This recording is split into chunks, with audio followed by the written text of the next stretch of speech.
لال مسجد کے اندر سے مجھے فون کیا.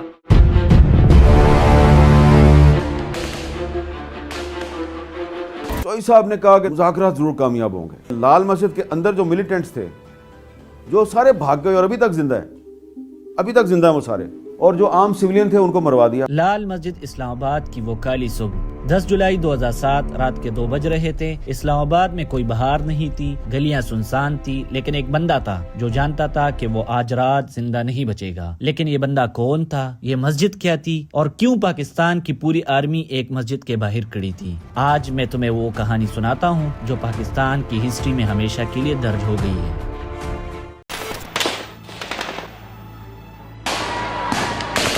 لال مسجد 1965 میں بنی تھی. یہ اسلام آباد کے G6 سیکٹر میں واقع ہے, شہر کے بالکل درمیان, اتنی قریب کہ تم پارلیمنٹ سے پیدل وہاں جا سکتے ہو. اس کا نام اس کی لال رنگ کی دیواروں کی وجہ سے پڑا. اس کے ساتھ ایک بڑا مدرسہ بھی تھا, جامعہ حفصہ, جہاں ہزاروں کی تعداد میں مرد اور خواتین اسٹوڈنٹس پڑھتے ہیں. اسی مسجد کے خطیب 2 بھائی تھے, بڑے بھائی مولانا عبدالعزیز اور چھوٹے بھائی مولانا عبدالراشد غازی. یہ دونوں کافی عرصے سے پاکستان میں اپنی باتیں کرتے آ رہے تھے, لیکن 2006 میں ایک ایسا واقعہ ہوا جس نے سب کچھ بدل لیا. کیپٹل ڈیولپمنٹ اتھارٹی نے اسلام آباد میں 7 مسجدیں گرا دیے. ان کا کہنا تھا یہ انلیگل سٹرکچرز ہیں. غازی بھائی اس پہ بڑک اٹھے, انہوں نے کہا یہ ہمارا حق ہے, ہم نہیں مانیں گے. پورا نظام سارے مسائل کی جڑ ہے, غریبوں کے لیے مسائل ہیں, ہر ایک کے لیے مسائل ہیں. یہاں پر جب تک اسلامی نظام قائم نہیں ہوگا اس وقت تک کوئی یہاں کے مسائل کا حل نہیں. اور پھر انہوں نے جو کرنا شروع کیا وہ صرف پروٹیسٹ نہیں تھا. انہوں نے اسلام آباد میں اپنی مرضی کی مورل پولیسنگ شروع کر دی. سی ڈی اور ڈی وی ڈیز کی دکانیں زبردستی بند کروا دیے, لوگوں کو پکڑا اور گورنمنٹ کو سیدھا چیلنج دیا, ہماری باتیں مانو ورنہ نتیجہ بھگتو. اس وقت کی حکومت بڑی پریشان تھی. ان کے لیے یہ بہت مشکل سچویشن تھی. ایک طرف پہ امریکہ کا پریشر تھا کہ وار آن ٹیرر میں ساتھ دو, دوسری طرف اپنے ملک کی حدود میں ایک مسجد انہیں سیدھی چیلنج کر رہا تھا. انہوں نے ڈائیلاگ کی کوشش کی لیکن کوئی نتیجہ نہیں نکلا. اب پرویز مشرف صاحب جو ہیں وہ مذاکرات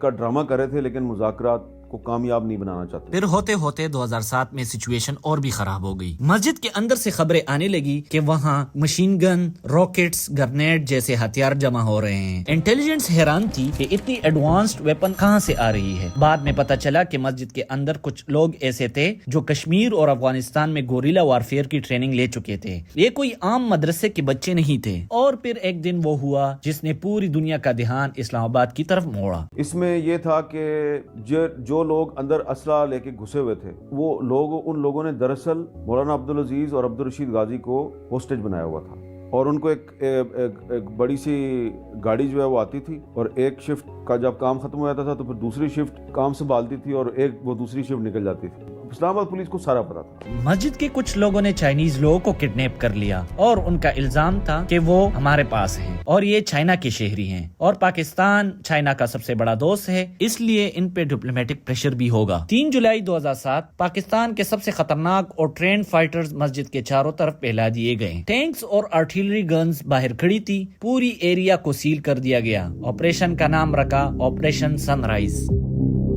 لیکن اس سے پہلے ایک اور کوشش کی گئی نیگوسیشن, لیکن جب نیگوسیشن ناکام ہوئی تب ایک ایسا وقت آیا جو پورے پاکستان کو حیران کر گیا. مولانا عبدالعزیز مسجد کے جو سب سے بڑے خطیب تھے پکڑے گئے باہر نکلتے ہوئے. لیکن کیسے؟ وہ برقع پہن کر باہر جانے کی کوشش کر رہے تھے. لوگ حیران ہوئے, ناراض بھی, کچھ ہنسے کچھ روئے, لیکن ان کے چھوٹے بھائی مولانا عبدالرشید اندر ہی تھے.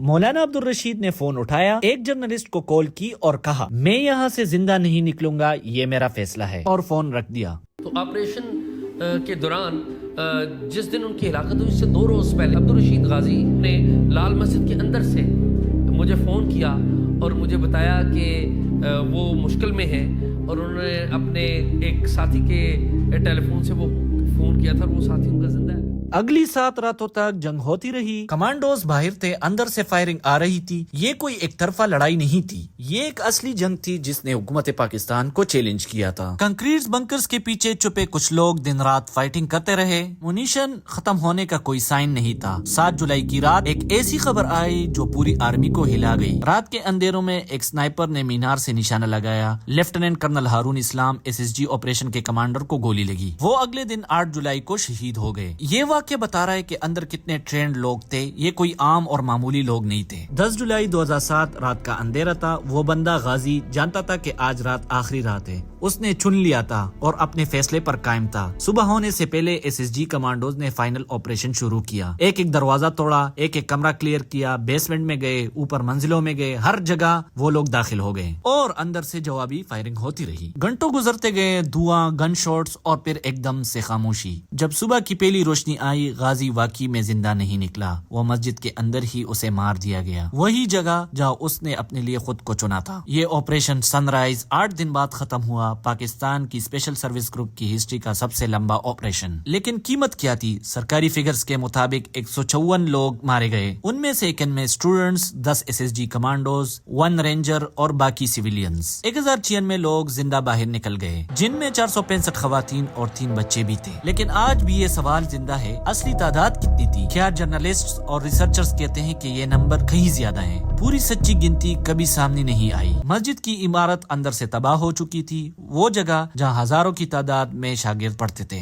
وہ ایک جنگ کا میدان بن گئی تھی. اور اب سنو سب سے ضروری بات, یہ کہانی یہاں ختم نہیں ہوئی. لال مسجد آپریشن کے بعد اگلے 5 مہینوں میں پاکستان میں 56 سوسائڈ اٹیکس ہوئے, 2730 پاکستانی مر گئے. TTP یعنی تحریک طالبان پاکستان نے اسی آپریشن کو اپنے تمام اٹیکس کا جواز بنا لیا. القاعدہ, جیش محمد, لشکر جنگی سب نے ریٹیلیشن اٹیک شروع کر دیے. ایک آپریشن جو 8 دن چلا, اس کا اثر سالوں تک محسوس ہوتی رہی. جرنلسٹ ڈیبورا سروگنز نے لکھا, لال مسجد آپریشن کے بعد پاکستان ایک ٹرننگ پوائنٹ ثابت ہوا. اس کے بعد آرمی اور جہادیز کا رشتہ ہمیشہ کے لیے ٹوٹ گیا. ایسا آپریشن کبھی زندگی میں نہ میں نے وہ آپریشن کے دوران وہ کرفیو دیکھا ہے, نہ کبھی ایسا کرفیو دوبارہ دیکھنے کا اللہ موقع دے. لال مسجد ایسا واقعہ تھا کہ ان 13 روز میں 13,000 بار میں نے سوچا کہ خبر بناتے بناتے کسی بھی وقت میں خود خبر بن سکتی ہوں.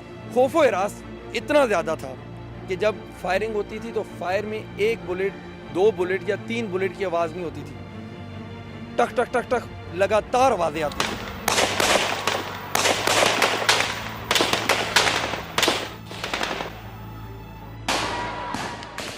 آج 17 سال بعد وہ مسجد دوبارہ بن چکی ہے, وہاں نماز ہو رہی ہے, زندگی چل رہی ہے. لیکن جو سوال اس رات نے پیدا کیا وہ آج بھی جواب مانگتی ہے. کیا حکومت نے صحیح وقت پر ایکشن لیا؟ کیا 18 مہینے پہلے روک سکتے تھے یہ سب؟ کیا ان 156 لوگوں کی جانیں بچ سکتی تھی؟ اور سب سے بڑا سوال, کیا ہم نے اس سب سے کچھ سیکھا؟ جواب تمہارے پاس ہے. اگر یہ کہانی تمہارے دل کو لگی تو لائک کرو, شیئر کرو اور چینل کو ضرور سبسکرائب کرو, کیونکہ ایسی اور کہانیاں بھی ہیں جو پاکستان کی ہسٹری میں دبی پڑی ہیں اور میں انہیں تمہارے سامنے لاتا رہوں گا.